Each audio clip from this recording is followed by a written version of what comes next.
Hello बच्चों, एक बार फिर से स्वागत है आपका अपने YouTube चैनल गुरुकुल में। और आज हम पढ़ने वाले हैं क्लास 10th का फर्स्ट चैप्टर, जो कि है प्रकाश का परावर्तन तथा अपवर्तन, जिसमें आज दूसरा चैप्टर हम बोलेंगे। किसी किसी बच्चों के चैप्टर में अब पहला दिया होगा समतल पृष्ठों द्वारा प्रकाश का अपवर्तन, जो कि इसी का भाग है, गोलीय पृष्ठों द्वारा प्रकाश का परावर्तन। कुछ इसे दूसरे चैप्टर के नाम से कुछ बुक में देते हैं और कुछ में बस एक ही चैप्टर देता है, प्रकाश का परावर्तन तथा अपवर्तन। तो आज हम पढ़ने वाले हैं गोलीय पृष्ठों के बारे में मुख्यतः। ठीक है, इससे पहले हमने समतल पृष्ठों को खत्म कर लिया, समतल पृष्ठों द्वारा प्रकाश का परावर्तन। ठीक है, और अब हमारा क्या है, गोलीय पृष्ठों द्वारा प्रकाश का परावर्तन। ये सब परावर्तन में ही आता है, लेकिन एनसीईआरटी में बस एक ही चैप्टर के नाम से दे दिया है और सारी चीजें टॉपिक वाइज मर्ज किया। अच्छा चलिए अब टॉपिक के बारे में बात करते हैं। तो गोलीय पृष्ठ, अभी इससे पहले हमने पढ़ा समतल पृष्ठ। तो समतल पृष्ठ का उपयोग तो हम घरों में करते हैं, चेहरे को देखने के लिए, ये बहुत सारी चीज़ों को देखने के लिए हम समतल दर्पण का प्रयोग करते हैं। लेकिन अभी तक हमने गोलीय दर्पण के बारे में नहीं समझा कि गोलीय दर्पण का प्रयोग हम कहाँ कहाँ करते हैं। अरे नहीं समझे, नहीं आता। कार का मिरर, सर वो तो देखने में नहीं, देखने में आपको समतल होता है, आप उसको स्पर्श कीजिएगा कभी, थोड़ा सा झुका हुआ मुड़ा हुआ होगा। ठीक है, तो वो सारे मिरर क्या हैं, गोलीय दर्पण। वो सारे दर्पण कौन से हैं, गोलीय दर्पण। अच्छा सर, अब समझिए गोलीय दर्पण क्या है। पहले इसी के बारे में चर्चा करेंगे कि गोलीय दर्पण है क्या।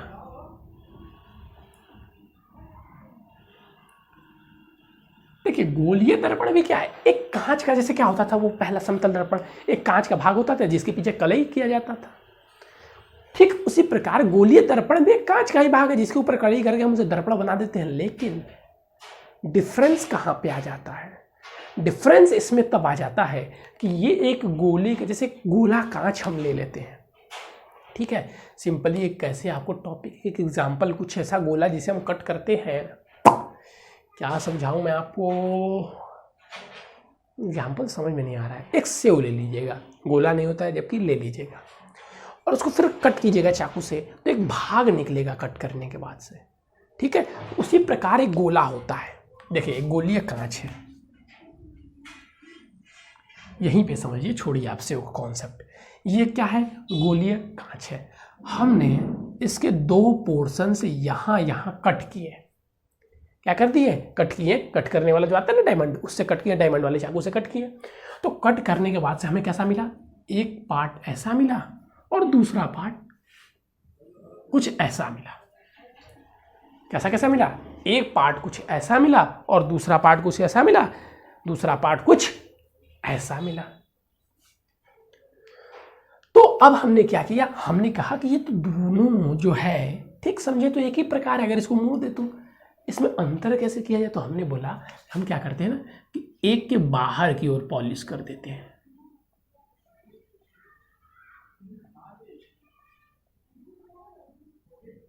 ये क्या है, ये पॉलिश है। एक के बाहर की ओर पॉलिश कर देते हैं और एक के अंदर की ओर पॉलिश कर देते हैं। तो ये हमने क्या किया, एक के बाहर की ओर पॉलिश कर दिया और एक के अंदर की ओर पॉलिश कर दिया। जैसे ही हमने पॉलिश कर दिया, अंदर और बाहर, इनका नाम ही बदल गया। ये अभी तक क्या थे, गोलीय कांच के टुकड़े थे, लेकिन अब ये हो गया बच्चा अवतल दर्पण। हमने इसको क्या बोल दिया, अवतल दर्पण। क्या बोल दिया हमने, इसे अवतल दर्पण। और इसे हमने क्या बोल दिया, इसे हमने बोल दिया चलो भाई तुम उत्तल दर्पण। तो गोलीय दर्पण कितने प्रकार के हो गए, दो प्रकार के, अवतल दर्पण एवं उत्तल दर्पण। अच्छा एक नाम जान लीजिएगा, इसको कॉनकेव भी कहते हैं इंग्लिश में, कॉनकेव मिरर। थोड़ा सा इंग्लिश भी जानना जरूरी है, थोड़ी कहीं जान लीजिए। और इसको कहते हैं कॉन्वेक्स मिरर। तो हमने क्या किया, सबसे पहले एक गोलीय कांच लिया जिसमें से उसके दो पार्ट किए। दो पार्ट करने के बाद से हमने क्या किया, एक के अंदर बाहर पॉलिश कर दिया और एक के अंदर पॉलिश कर दिया।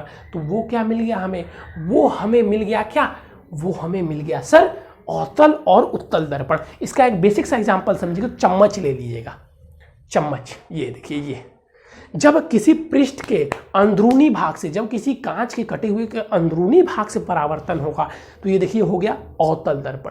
अब इसे मोड़ दे, परावर्तन इधर से होगा तो ये क्या हो गया, उत्तल दर्पण, जैसा कि आप पृष्ठ में देख पा रहे हैं। तो उत्तल और अवतल अभी आपको समझ में आ गया नहीं, अवतल और उत्तल आपको समझ में आ गया कि नहीं, आ गया सर। तो गोलीय दर्पण क्या होता है? गोलीय दर्पण एक गोले कांच से कटे हुए दो भाग होते हैं जिन्हें हम गोलीय दर्पण कहते हैं। ये दो प्रकार के होते हैं, अवतल दर्पण एवं उत्तल दर्पण। अच्छा चलिए, अब इसको हम इरेज करने वाले हैं और इरेज करने वाले हैं और फिर से यही बनाएंगे, फिर से यही बनाएंगे और इसके बारे में हम चर्चाएं अब करेंगे थोड़ी सी विस्तार से। क्या चर्चाएं करने वाले हैं सर कि आप विस्तार से करेंगे, क्योंकि अब इसके बारे में हम कुछ कुछ नई चीजें पढ़नी है। जैसे देखिए, पहला हम कौन सा लेते हैं, अवतल दर्पण।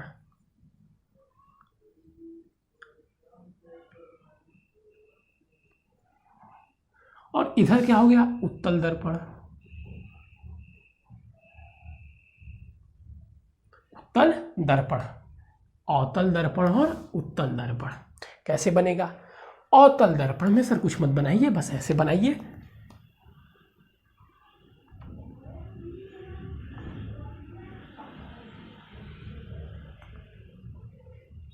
और सर बाहर की ओर पॉलिश कर दीजिए तो बन जाएगा अवतल दर्पण।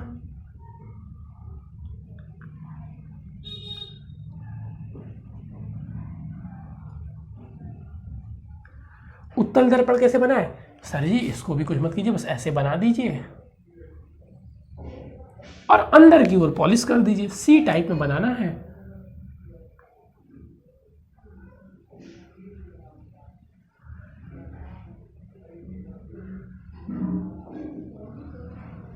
ठीक है, ये हो गया आपका उत्तल दर्पण। अब देखिएगा, आप चीजें समझिए। यहां पे एक इसके जो मिडिल पार्ट होता है, ठीक है, दर्पण का मिडिल पार्ट, जैसे यहाँ पे गोला भी बना दे रहे हैं क्योंकि गोले पर भी चर्चाएं करनी पड़ेगी। तो इस गोले का जो ये बच्चा मिडिल पार्ट होता है ना, ये वाला, इसे ध्रुव बोलते हैं। इसे ध्रुव बोलते हैं, इसे पी से डिनोट करते हैं। इसे क्या बोलते हैं? इसे ध्रुव बोलते हैं, इसे ध्रुव बोलते हैं। लिखना चाहेंगे तो परिभाषा लिख लीजिएगा कि गोलीय दर्पण के, सॉरी हाँ, यहाँ पे गोलीय दर्पण की बात हो रही है ना, गोलीय दर्पण के परावर्तक पृष्ठ के, अब देखिए जो परावर्तक पृष्ठ है ना, इसके अर्ध भाग को, इनका आधा अर्ध भाग के मध्य बिंदु को क्या बोलते हैं? ध्रुव बोलते हैं। ठीक है, गोलीय दर्पण के परावर्त, जिसको लिखना है ध्रुव की परिभाषा लिख लीजिए। और इसमें भी ध्रुव क्या हो जाएगी, ये पूरा पार्ट, इसका आधा, तो इसका मध्य बिंदु क्या हो जाएगा, इसके अर्ध भाग का मध्य बिंदु सर ये हो जाएगा। तो ये हो जाएगा यहाँ पर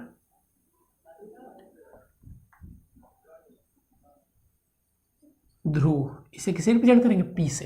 तो परिभाषा लिख लीजिएगा ध्रुव की, जो बच्चे लिखना चाहते हैं कि गोलीय दर्पण के अर्ध भाग के मध्य बिंदु को ध्रुव कहते हैं। क्या होता है? गोलीय दर्पण के अर्ध भाग के मध्य बिंदु को ध्रुव कहते हैं। अच्छा, उसे पी से रिप्रेजेंट करते हैं।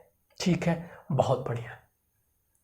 अब ध्रुव से होती हुई एक रेखा जाती है बच्चों, ध्रुव से होती हुई एक रेखा जाती है।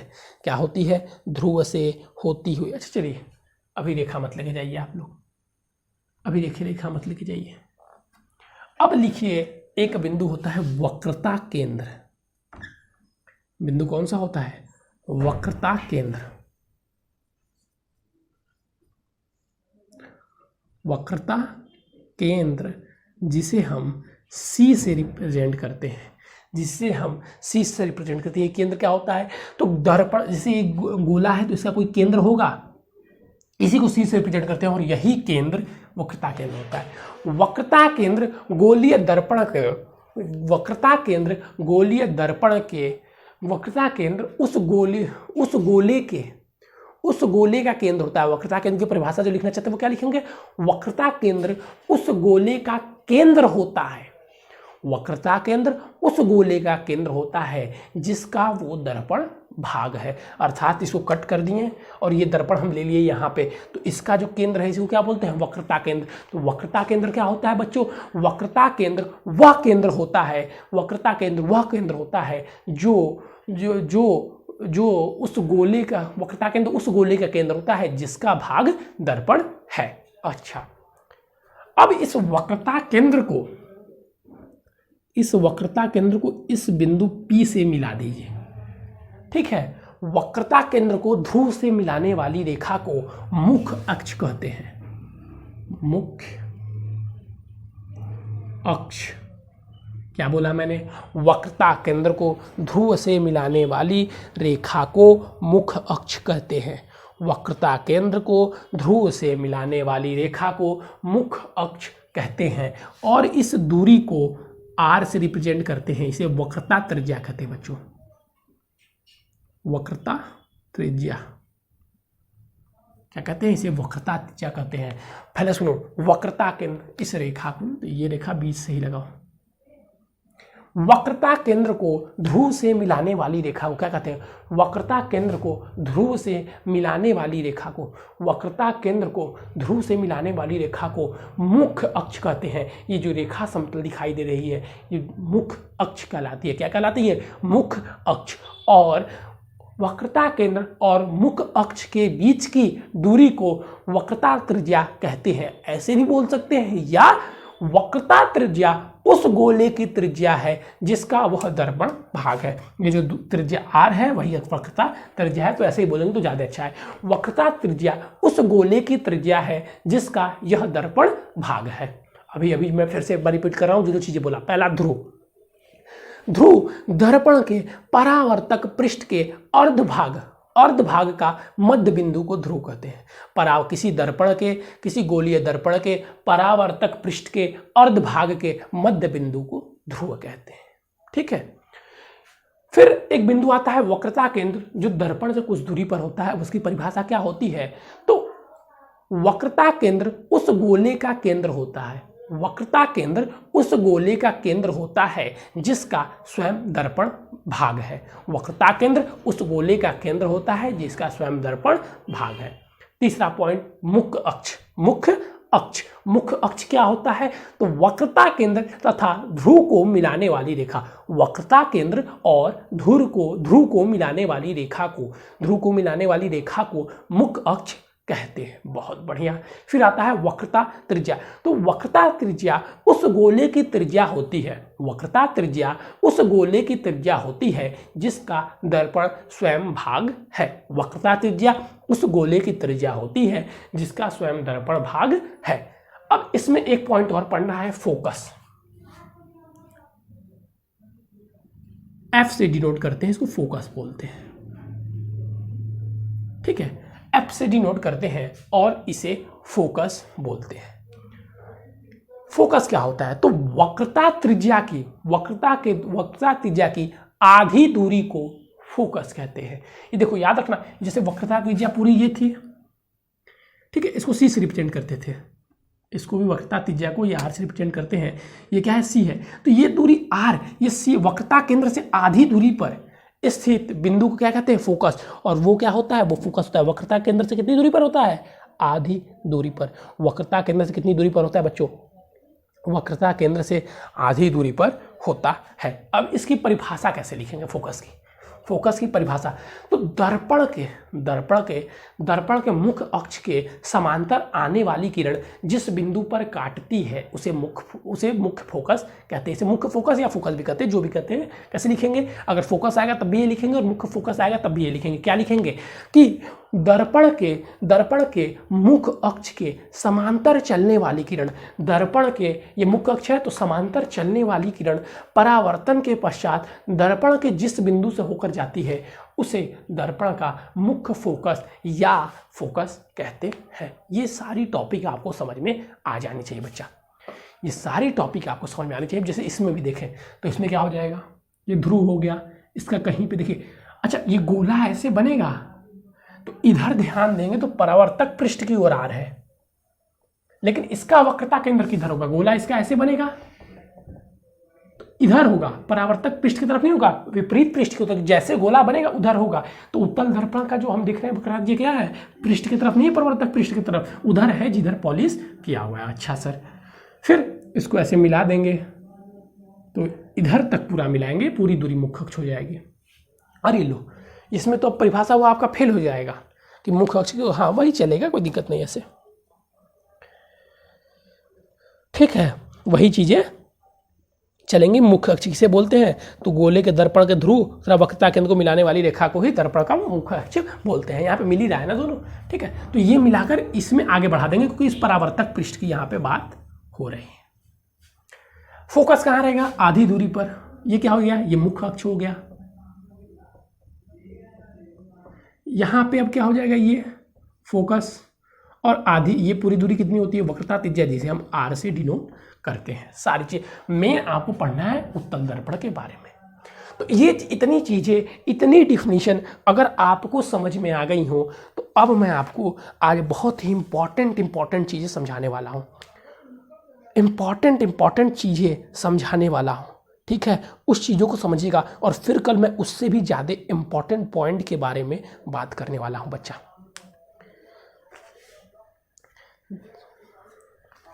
किरण आरेख के बारे में बात करने वाले। एक इमेज बनाने के लिए आता है 2 नंबर का, प्रत्येक वर्ष एक इमेज बनाने के लिए आता है 2 नंबर का, जिसके लिए आपको किरण आरेख आना चाहिए। किरण आरेख आना चाहिए, किरण आरेख आना चाहिए। क्या आना चाहिए, किरण आरेख आना चाहिए। देखिए, किरण आरेख का उपयोग करना, गोलीय दर्पण के लिए किरण आरेख के नियम, यही लिखिए, गोलीय दर्पण के लिए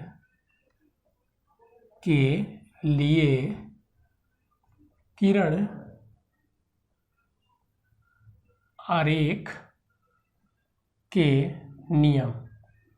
क्या गोलीय दर्पण के लिए किरण आरेख के भी कुछ नियम है? जी बिल्कुल है। जैसा कि आप पढ़ रहे थे पहले कि किरण आ रही थी तो उतना ही कोण बनाकर चली जाती है समतल दर्पण में, तो ठीक गोलीय दर्पण में तो कुछ नियम होगा ना, वही नियम पढ़ेंगे जिसमें 3 नियम है और तीनों नियम आपको अच्छी तरीके से आनी चाहिए।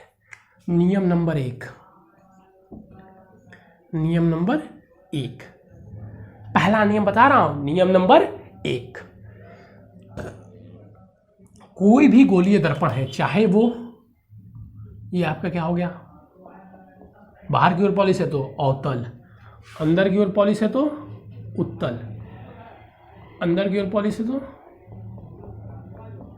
उत्तल, यहाँ पे ध्रुव होगा, ऐसे फोकस बन जाएगा। ये ऐसे हमेशा आपको बनानी चीजें ऐसे आनी चाहिए, ठीक है। चलिए, अब पहला नियम जो है वो ये है कि जब भी यहाँ पे क्या होता है सी और यहाँ पे क्या होता है फोकस, कि जब भी प्रकाश की किरण मुख्य अक्ष के पैरेलल आएंगी, यानी कि समांतर, सदैव फोकस से होकर जाएंगे। रट लो, जब भी प्रकाश की किरण मुख्य अक्ष के समांतर आएगी फोकस से होकर जाएगी। जब भी प्रकाश की किरण मुख्य अक्ष के समांतर आएगी, ये मुख्य अक्ष है इसके समांतर है, आएगी फोकस से होकर जाएगी। इसमें भी वही चीज, प्रकाश की किरण ये मुख्य अक्ष है, इसके देखो ऐसे समांतर आ रही है, ऐसे चली जाएगी, तो ये आभासी इसमें प्रतिबिंबता है सारा। इसमें फोकस क्या है, एफ यहाँ पे है और सी यहाँ पे, तो इसे डॉट करते हुए हम दिखाएंगे ऐसे, ये फोकस से होकर जाती हुई प्रतीत हो रही है, ठीक है। ये फोकस से होकर जाती हुई क्या हो रही है, प्रतीत होती है इसमें, और इसमें फोकस से होकर जाती है। ये प्रथम नियम था जो आपको आ जाना चाहिए, प्रथम नियम था जो आपको आ जानी चाहिए। और प्रथम नियम क्या कहता है हमारा, किरण आरेख का प्रथम नियम क्या कहता है कि किसी भी गोलीय दर्पण के मुख्य अक्ष के समांतर आने वाली प्रकाश की किरण परावर्तन के पश्चात फोकस से ही होके जाएगी। 100% फोकस सही होकर जाएगी। नियम हम रट लिए, फोकस के अलावा कहीं से नहीं होकर जाएगी। कहाँ से होकर जाएगी, अगर कोई किरण पैरेलल आ रही है, जैसे ये ऐसे आ रही है, ये हम बोल दिए नीचे से भी, यहाँ से भी आए पैरेलल जाएगी,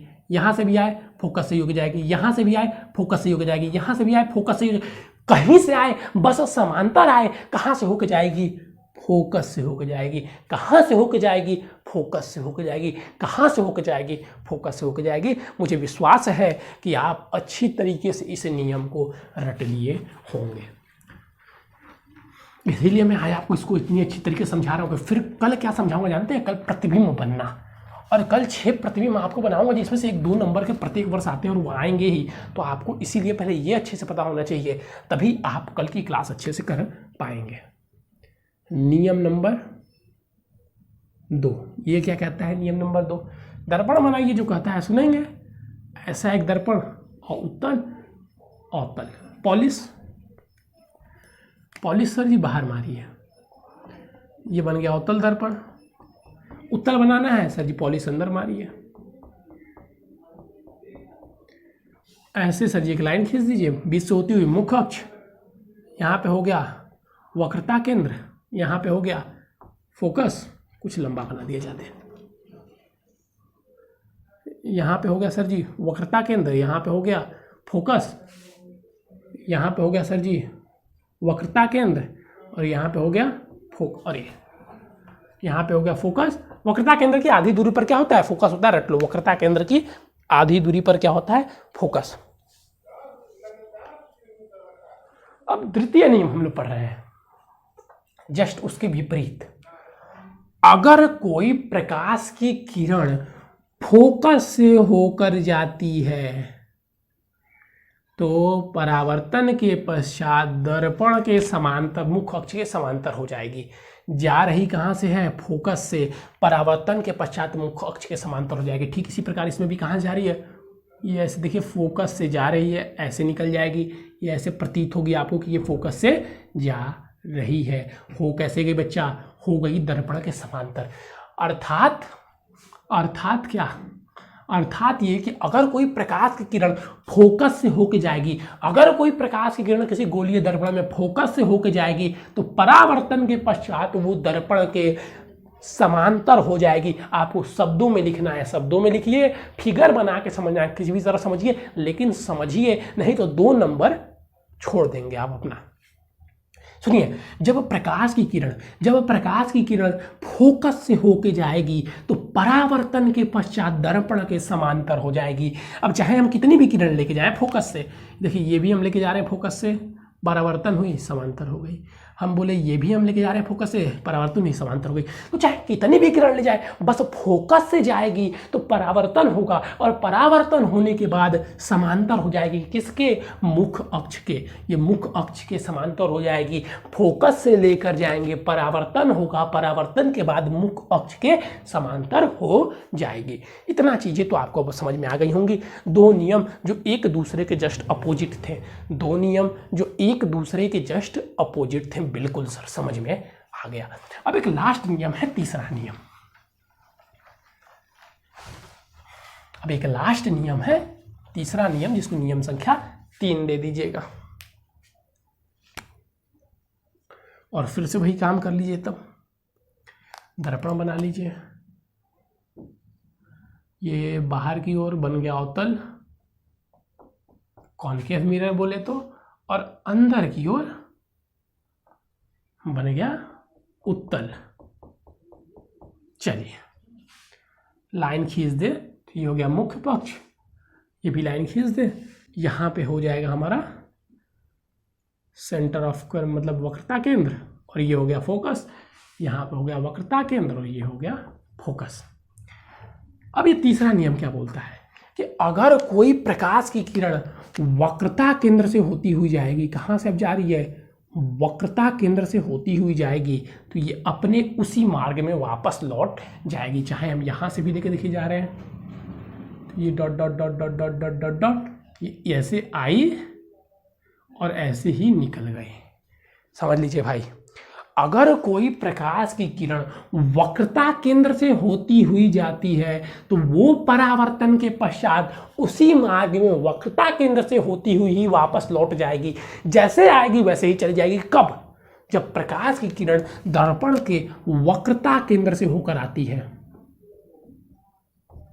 वक्रता केंद्र से होकर आती है, परावर्तन के पश्चात क्या होगा, दर्पण से उसी प्रकार वक्रता केंद्र से निकल जाएगी। मतलब जिस पथ से आएगी अगर वक्रता केंद्र से, तो परावर्तन के पश्चात भी उसी पथ पे चली जाएगी।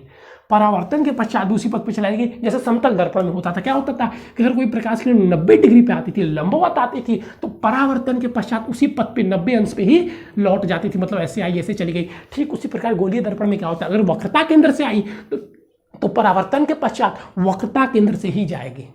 वक्रता केंद्र से आई तो परावर्तन के पश्चात वक्रता केंद्र से ही होकर जाएगी। ये था आपका तीसरा नियम। और इसी के साथ साथ आपने गोलीय दर्पण में किरण आरेख के तीनों नियम सफा चट कर लिए हैं। तीनों नियम सफा चट कर लिए हैं। इसके बाद से आपको प्रतिबिंब बनाना पड़ना है। इसमें प्रतिबिंब बनाना जिस प्रकार बना रहा हूं कोई बताने वाला ऐसे है नहीं।